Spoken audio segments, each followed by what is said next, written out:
کراچی میں روزانہ 13,000 ٹن کچرا پیدا ہوتا ہے۔ اس میں 70% کچرا پلاسٹک پر مشتمل ہوتا ہے۔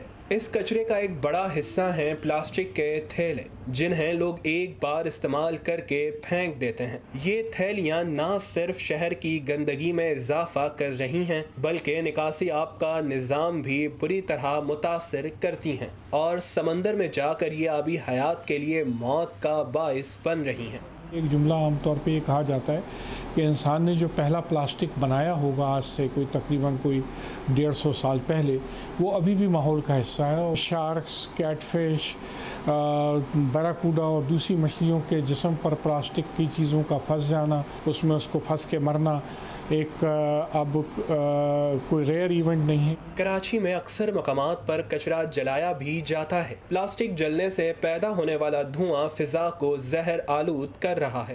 سندھ حکومت نے پلاسٹک کے لفافوں کے استعمال کی حوصلہ شکنی کے لیے اس پر پابندی لگا دی ہے۔ اس کا آغاز سکھر سے ہوا اور مرحلہ وار اس کا اطلاق دیگر شہروں پر ہوگا۔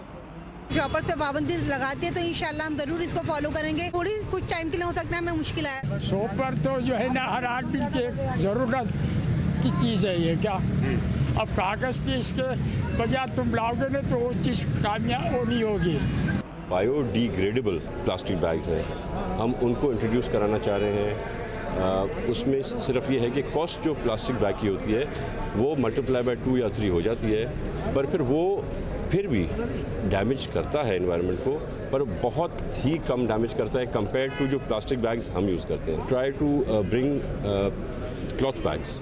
دنیا میں کئی ملکوں نے پلاسٹک کے شاپنگ بیگز کے ماحول پر سنگین خطرات کے پیش نظر اس کے استعمال پر جزوی یا مکمل پابندی لگا دی ہے۔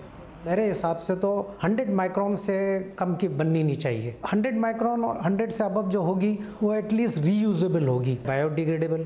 تو جو بنتی ہیں آپ کے کارن اور یہ آپ کا پوٹیٹو اور ان کے سویا فائبر سے، تو یہ زیادہ تر جاپان میں یہ بنتا ہے۔ یہ پیور بایو ڈیگریڈیبل ہے جو کہ تقریباً 180 ڈیز میں یہ ختم ہو جاتی ہیں۔ پاکستان میں سن 2002 میں ایک آرڈیننس کے ذریعے 15 مائکرون سے کم موٹائی والی تھیلیوں کی تیاری، فروخت اور استعمال کو جرم قرار دیا گیا۔ خلاف ورزی کرنے والوں کے لیے 50,000 روپے جرمانہ اور 3 ماہ قید جیسی سزائیں موجود ہیں، لیکن اس قانون پر عمل درآمد نہ ہونے کے برابر ہے۔ Salim Khan, voice of America, Karachi.